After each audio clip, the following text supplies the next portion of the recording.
When picking drum sounds for a track, it's very common to choose the biggest wall of sound kit with huge ambience and tons of low end, only to then start layering in other instruments and fighting with all of that low frequency buildup.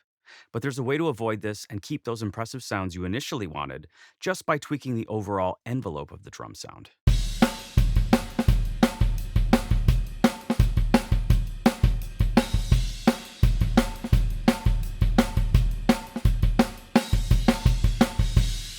So, this video is somewhat of a continuation of an earlier video that I'll link below, where I talked about stacking to enhance the transient, which got me thinking about the overall drum envelope and how many options there are to shape it in Superior Drummer 3. So, I'll go through every layer of envelope control that exists inside of Superior Drummer 3 in depth. So, what is a sound envelope? The sound of an instrument, in this case a drum or cymbal, is broken into stages: attack, decay, sustain, release. The acronym ADSR comes from synthesizer design, but the concept applies to any recorded sound. A kick with a long release in a fast groove will have a low frequency buildup between hits. If your tempo is 130 beats per minute, the hits are about 460 milliseconds apart. If the kick tail is long with a lot of low resonance, let's say 600 milliseconds, that low end energy can create a cloudy, low frequency buildup.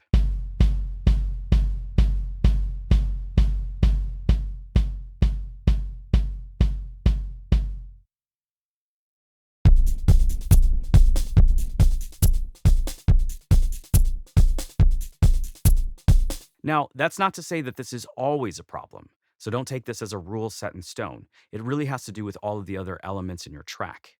If it's a dense track with big guitars and tons of synths, you might want to dial this in. But if the track is very sparse and open, you may have room for a lot of resonance and you might be able to tame it with EQ. The point is that the tools to fix this problem, if it exists, are already inside of Superior Drummer 3. The first and most direct tool to address this is the envelope and offset control. Here you'll see a graph with anchor points. Drag them to change the volume shape of the sample over time. Attack is the first anchor point and it controls the very start of the hit.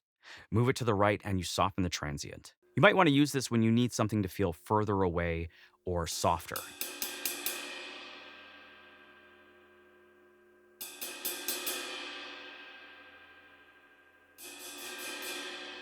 Decay controls the drop from the initial transient down to the sustain level.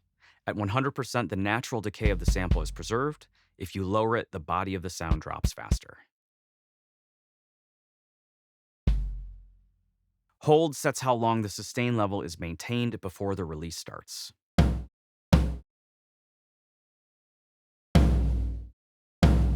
Release is the one that most people probably need to adjust first. When you lower it, the tail of the sound gets shorter.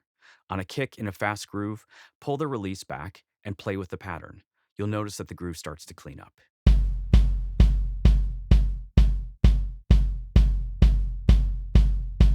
Curve slope controls the shape of the fade, and it can really help you dial in this effect transparently.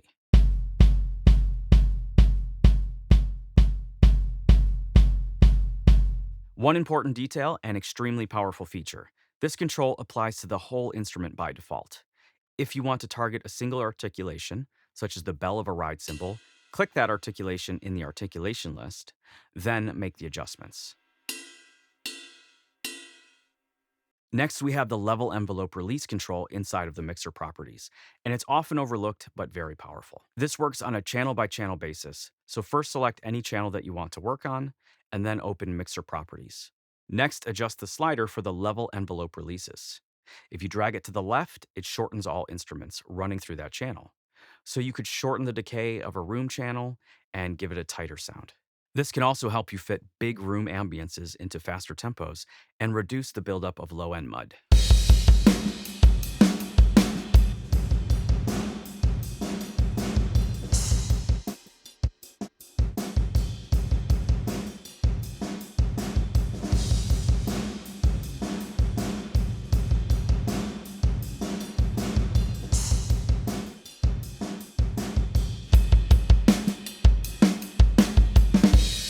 Now, there's also an option here to extend the decay of a channel, but we can't add time to samples if that channel is already at the maximum length.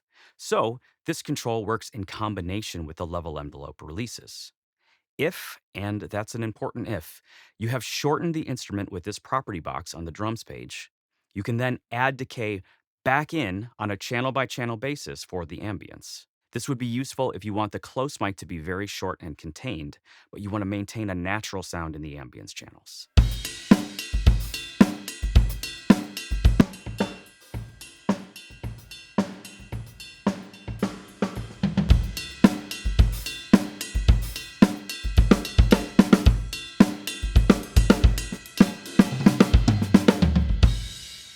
Compression is yet another way to control the envelope of the drum sound.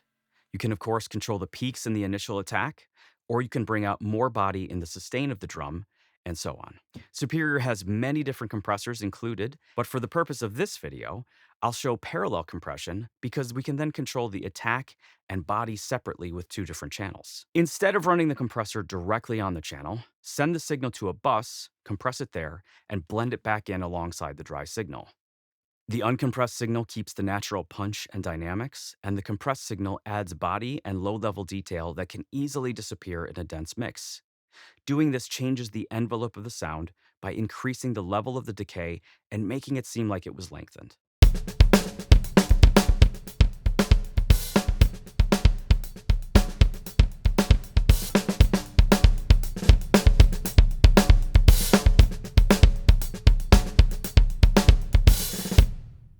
The Transient Designer does something none of the other tools in SD3 can do.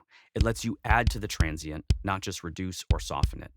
If you raise the attack control, the initial peak of the drum becomes sharper and more forward.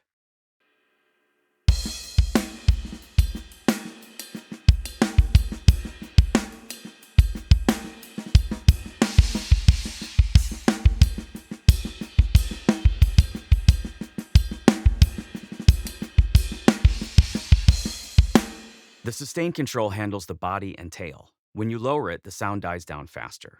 Raise it, and the decay extends. And this is on a channel per channel basis.